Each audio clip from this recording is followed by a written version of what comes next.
Okay. So It looks like Windows 11 is coming out.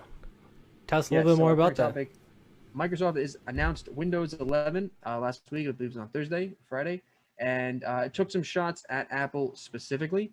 So the CEO of Microsoft currently, he says that we need a world we need a world full of more open platforms, and is taking shots directly at Apple's kind of closed walled garden approach, and they're very they force them to pay 30% of all sale in the App Store, regardless of who you are, as well as if you buy in-app purchases. So they're trying to enforce it. They're basically saying, you have our products, you're in our network, and you follow these rules. And the arguments are it keeps people secure and it keeps people safe, but other people argue that it's limiting and anti-competitive.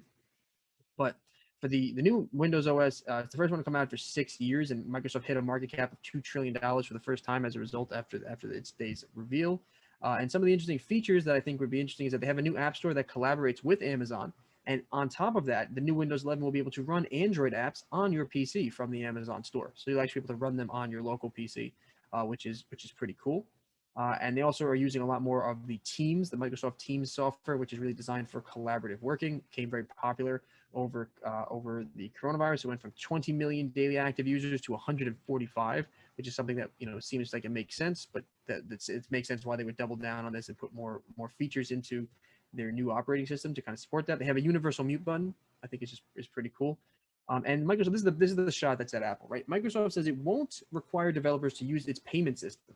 So you're allowed to use your own payment system where they will take no fees. And if you decide to use their payment system, they'll only take about 15% and 12% if you're a game developer. If you're selling games on Xbox, they will still be taking 30%, but this is specifically for the Windows OS. So you can use your own and not pay anything. And even if you use theirs, you're going to have at least half of what Apple is taking. So that's a direct shot at Apple. Attempts to just show people like this is a different marketplace for you to sell your applications, that we're not going to take as much, and we won't even take anything if you want to use your own systems.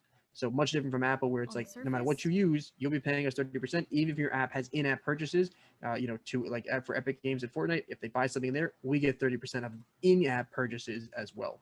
So definitely a very interesting shot there. And the idea here is that they want to make a platform for platform creators. So they want to let people kind of expand their ideas beyond just the applications. They want to help them to grow in an open source space as opposed to something that's much more closed down.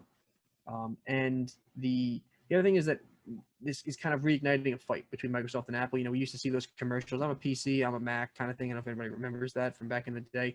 But then things kind of got quiet for a while. But now it's kind of reigniting that fight because they're fighting for more market share. And right now, Apple, during the Epic Games trial, right, they were saying, hey, Epic Games is saying that we shouldn't be allowed to charge 30%, but Microsoft backed Epic Games. So in that trial, Apple was saying that Microsoft might be a puppet master, just using Epic Games to take shots at Apple. Using them as an example, but I don't know if there's any weight to that, but that's definitely what Apple will use to defend itself. We'll get the ruling on that case, I think, in a couple of weeks. They're still deliberating on that and seeing how that works out. So we'll definitely let you know how it turns out with Epic Games and if Apple wins that or not. But the Microsoft and Apple have been really friends and enemies at the same time, right? They're in the same market. Bill Gates and Apple, they kind of Steve Jobs, they kind of went their own certain ways after building their initial computers, and then they kind of built their company separately in two really separate directions. One for more functionality, one for more like the way it looked, the felt, and all the connecting of everything. So I think it'll definitely be interesting, and definitely something to pay attention to, because we could see a lot of really interesting technology come out of Microsoft and Apple as they're now competing and kind of taking shots at each other as they try to develop and see who can own more of this space, who can bring more developers onto their platform. And also, just as a side note, that Apple is also currently facing an antitrust probe in the UK over its app pricing, its app store rules and its pricing strategy. So the UK tries comes after everybody for antitrust for the tech companies. Google's paying out big. I think Facebook's paying out big in some of those cases too. So Well, hopefully we'll be able to get rid of so many Apple adapters if this continues this trend with Microsoft.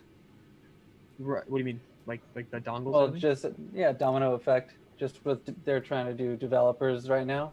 Microsoft might just be like, yeah, we're gonna just not do with the extra adapters that are $50+ for some little thing for Right. like Apple, but Right. that's just part of their business scheme. I mean, cross Apple's got cross Apple. platforms, everything right now.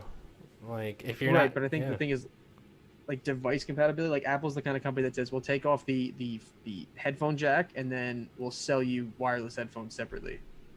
but you don't have a headphone jack on your phone. I'm like, really? Yeah, that's They like the sold it- worst thing. They sold their new like desktop monitor for like $4,000, but the stand for it they sell separately for $1,000.